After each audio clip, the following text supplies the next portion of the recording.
જે નગરીના રાજા વીર વિક્રમ 18 પાસાના જાણકાર હતા અને સ્વભાવે ખૂબ જ સરળ અને વિવેકી હતા. એક દિવસ રાજાને એમ થયું કે મારે યોગ સિદ્ધિ મંત્ર શીખવો છે, પણ આ મંત્ર કામરૂ દેશમાં જ શીખવવામાં આવતો હતો. હવે વિક્રમ રાજાને તો આ મંત્ર શીખવાની તાલાવેલી લાગી. એટલે એક રાત્રે એ કામરૂ દેશ જવા નીકળી ગયા. કામરૂ દેશના જંગલમાં અંદર બાવા પોતાની સાધના કરી રહ્યા હતા. તેની પાસે જઈ રાજા અલખ નિરંજન બોલ્યા. રાજાનો અવાજ સાંભળી બાવા બાળીનાથે આંખો ખોલી અને પૂછ્યું, કોણ છે તું? અહીં શા માટે આવ્યો છે? ગુરુ મહારાજ, હું ઉજ્જૈન નગરીનો રાજા વિક્રમ અને હું યોગ સિદ્ધિ મંત્ર શીખવા આવ્યો છું. આ વાત સાંભળી બાળીનાથે પૂછ્યું, તું આ મંત્ર શીખીને શું કરીશ? ત્યારે રાજાએ કહ્યું, હું આ મંત્ર મારી પ્રજા માટે શીખવા આવ્યો છું. આ વાત સાંભળી બાવાજી રાજાને યોગ સિદ્ધિ મંત્ર શીખવવા તૈયાર થઈ ગયા, પરંતુ તેના માટે એક શરત રાખી. બાવા બોલ્યા, હે રાજા, કાળી ચૌદસની રાત્રે પૂતળી વાવના તળિયેથી પાણીનો એક લોટો ભરીને લાવે ને તો હું તને યોગ સિદ્ધિ મંત્ર શીખવાડું. રાજા તૈયાર થઈ ગયો.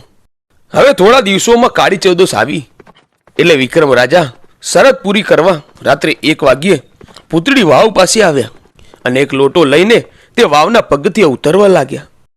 51 પગથિયા ઉતર્યા ત્યાં તો વાવમાં સૂતેલી પૂતાવળ જાગી અને વાવના ગોખલે ગોખલેથી કિલકારીઓ સંભળાવવા લાગી અને એવો ભયંકર અવાજ થયો કે વિક્રમ રાજા વાવના તળિયે ઉતરી ગયા. રાજા તને ખાવું, રાજા તને ખાવું એવો અવાજ સંભળાતો હતો. આ ગૌ અહીંયા અનેક રાજાઓ પાણી ભરવા આવેલા, પણ કોઈ રાજા અહીંથી જીવતા પાછા ગયેલા નહીં. આ બધા રાજાઓ મળી વાવમાં 1200 જેટલા પૂતળા રહેતા હતા. રાજા તો ઉપર આવવા મહેનત કરે છે, પણ તેનાથી હલાતું નથી. પૂતળા હસવા માંડ્યા અને બોલ્યા, હજુ સુધી કોઈ જીવતો બહાર નથી નીકળ્યો, તો તું ક્યાં નીકળવાનો હતો? આવી વાતો સાંભળી રાજાને થયું કે મોત સામે આવીને ઊભું છે. આવા સમયે રાજાએ એની કુળદેવી હરસિદ્ધિ માતાને યાદ કરે છે. એટલે થોડી જ વારમાં રથડો જોડીને વરસિદ્ધિમાં પ્રગટ થયા અને બોલ્યા, હે રાજા, તું શા માટે આવ્યો છે? રાજાએ તેની આખી વાત કહી. ત્યારે માતાજી બોલ્યા, મને કીધું હોત ને તો હું જ તને મંત્ર શીખવાડી દેત, પણ હવે હું તારી કોઈ મદદ નહીં કરી શકું. આટલું કહી માતાજી ત્યાંથી અદૃશ્ય થઈ ગયા. કુળદેવીએ મદદ કરવાની ના પાડી એટલે રાજાનો ડર વધી ગયો અને તેને 64 જોગણીઓનો મંત્ર આવડતો હતો. તેથી તેણે 64 જોગણીઓને યાદ કરી તેનો મંત્ર જાપ શરૂ કર્યો. થોડી જ વારમાં 64 જોગણીઓ પ્રગટ થઈ, પરંતુ તેણે પણ રાજાને કુળદેવીની જેમ મદદ કરવાની ના પાડી અને અદૃશ્ય થઈ ગયા. હવે કોઈ મદદ કરતું નથી એટલે રાજા ઊભો થઈને બોલ્યો, આ કામરૂ દેશમાં છે કોઈ દેવી દેવતા, પીર પેગંબર કે મને જીવતો બહાર કાઢી શકે? તો હું તમે જેમ કહેશો તેમ કરવા તૈયાર છું. આવું વચન હું વીર વિક્રમ આપું છું. રાજાનો અવાજ કોઈએ ન સાંભળ્યો, પણ માખણિયા ડુંગરવાળી મેલેડી માતાએ સાંભળ્યો અને તે રાજાને સામે આવીને પ્રગટ થયા. મેલેડી માના પગના કૂકરા વાગ્યા અને 1200 પૂતાવળ ભાગવા લાગી. માતાજીને જોઈ રાજા બોલ્યો, હે માતાજી, તમે કહેશો એમ હું કરીશ, પણ મને આ વાવમાંથી બહાર કાઢો. આ સાંભળી મેલેડીમાં બોલ્યા, હે રાજન, તું વચન આપે છે ને એટલે હું તારો વાળ પણ વાંકો નહીં થવા દઉં. આમ કહી મેલેડીમાએ રાજાને બહાર કાઢ્યા. ત્યારે રાજાએ માતાજીને નમન કરીને પૂછ્યું, બોલો માતાજી, હું તમારી માટે શું કરી શકું? ત્યારે મેલેડીમાએ જવાબ આપ્યો, હું મડા ખાઉં મેલેડી, મારે તારા કાળજાનો ભોગ જોઈએ. ત્યારે વિક્રમ રાજા પોતાની કટારીથી કાળજું કાઢવા જાય છે તે મેલેડીમાં બોલ્યા, નાના વિક્રમ, આજે નહીં, બરાબર 1 વર્ષે ગઢ રૂખિયા મસાણમાં આવજે, ત્યારે હું તારું કાળજું ખાઈશ. ભલે માળી ભલે, એમ કહી રાજા પોતાના રાજમાં આવે છે. આમ કરતા કરતા સમય ગયો અને કાળી ચૌદસની રાત આવી.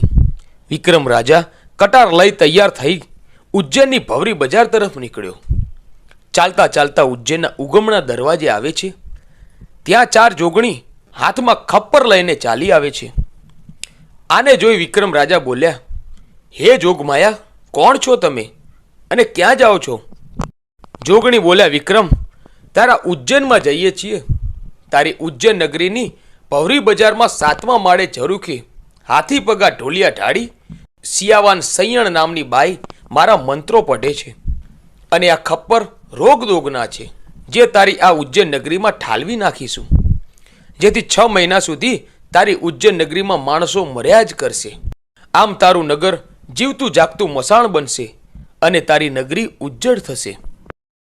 આ સાંભળી વિક્રમ રાજા ખૂબ દુઃખી થાય છે અને માં મેલડીને યાદ કરે છે અને કહે છે કે હે ખપ્પર જોગણિયું, તમે અહીંથી એક પગલું પણ આગળ વધો તો તમને માં મેલડીની આણ છે. આમ ચારેય જોગણિયું પથ્થર બની ગઈ અને વિક્રમ રાજા ગઢ રૂખિયા મસાણમાં આવ્યા. મસાણના ઉગમણા દરવાજે કાળ ભૈરવ અને માં કાળકા બેઠા છે.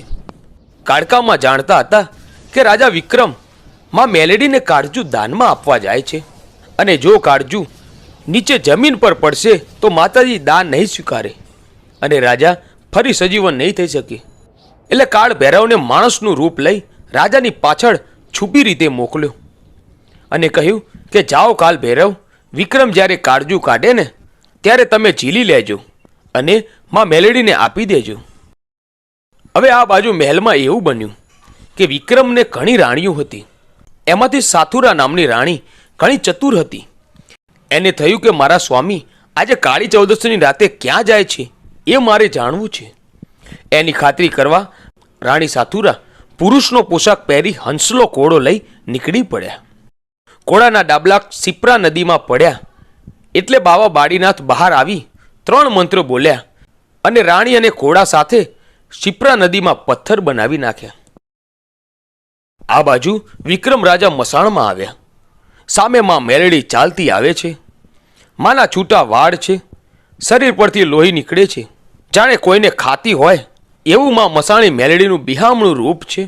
માં મેલડીના એક હાથમાં છરી છે અને બીજા હાથમાં ખપ્પર છે. મેલડીમાં આવીને રાજા વિક્રમને જોઈ માતાજી ખડખડાટ હસીને બોલ્યા, હે રાજા વિક્રમ, લાવ મારો ભોગ લાવ. વિક્રમ રાજાએ કટારી કાઢી છાતી પર મારી કાળજુ બહાર પડ્યું અને કાળ ભૈરવે ઝીલી લીધું. એટલે માતાજી બોલ્યા કે તું કોણ છે?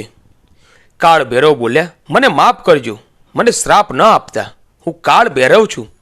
મને મા કાળકાએ મોકલ્યો છે આ રાજાનું કાળજુ જમીન પર ન પડવા દેતા, નહીં તો માતાજી ભોગ નહીં સ્વીકારે. લાખ મરજો પણ લાખનો પાલનહાર ના મરતા. લો આ તમારો ભોગ. મેલડીએ ભોગ સ્વીકાર કર્યો અને બોલ્યા કે આ કાળજુ વિક્રમની છાતી પર મૂકો. કાળ ભૈરવે એ કાળજુ પાછું મૂક્યું અને તરત જ રાજા સજીવન થઈ બેઠા થયા. રાજા મેલડીના પગમાં પડી ગયા અને બોલ્યા, માં તમે મારા રાજમાં આવો. ત્યારે માતાજી બોલ્યા, વિક્રમ, સોનાની ખાદુરી છડી બનાવ અને ગાયના ગોદરેથી ડાક વગાડી વધામણા કર અને તારા સોનાના સિંહાસન પર મૂક. અને જો તારા મહેલમાં કંકુના પગલાં પડે ને તો માનજે કે હું મેલડી આવી છું. મારો બોલ જો ખોટો પડે ને તો હું માખણિયા ડુંગરવાળી મસાણી મેલડી ના કહેવાઉં. રાજા રાજમહેલમાં આવીને જુએ છે તો રાણી ગાયબ છે અને રાજા મેલડીને પોકાર કરે છે. એટલે મેલડીમાં રાજાનો વેશ લઈ બાવા બાળીનાથની મઢીએ આવે છે અને બોલ્યા, બાળીનાથ બહાર નીકળ. બાળીનાથે બહાર નીકળી પાણીની અંજલી છાંટી મેલડીમાંના સ્વરૂપ બદલાયા અને 7મા સ્વરૂપે મેલડીમાં કાળી નાગણી બની બાળીનાથને પગે લપટાણા.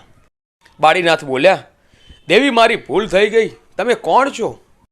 ત્યારે મેલડીમાં પ્રગટ થયા અને બોલ્યા, હું માખણિયા ડુંગરની મેલડી છું. આ સાતુરા રાણીને પથ્થરમાંથી મુક્ત કરો. બાલીનાથે અંજળી છાટી અને રાણી તેના અસલ રૂપમાં આવી ગયા. રાણીએ રાજમહેલમાં આવી રાજાની માફી માગી. બીજા દિવસે ઉગતા પોરે ડાક સાથે ડમ્બર વગાડીને માના સામૈયા કરી સિંહાસન પર ખાદુરી છડી મૂકી. ત્યાં તો કંકુના પગલાં પડ્યા અને માં મેલડી ઉજ્જૈનમાં બેઠા. પછી રાજાએ સિયાવાન સૈયણને પકડી અને દંડ આપ્યો. પછી ચારેય જોગણીઓ અદૃશ્ય થઈ ગઈ. આ રીતે વિક્રમ રાજાએ તેની પ્રજાનું રક્ષણ કરવા ઉજ્જૈનમાં માં મેલડીનું મંદિર બંધાવ્યું.